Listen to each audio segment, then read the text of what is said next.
මේ මොකද කරන්න කියලා බලමු අපි අවසාන වෙනකම්.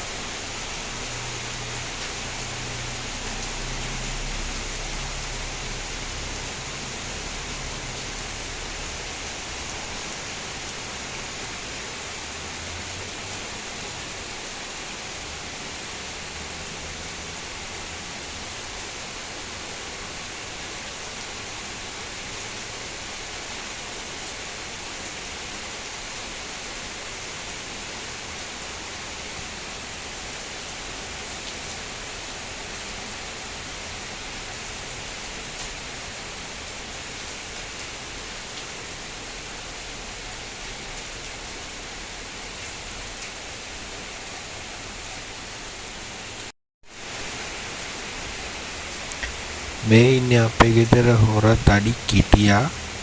මූට අද මේ හිතට දුකක් දැනිලා.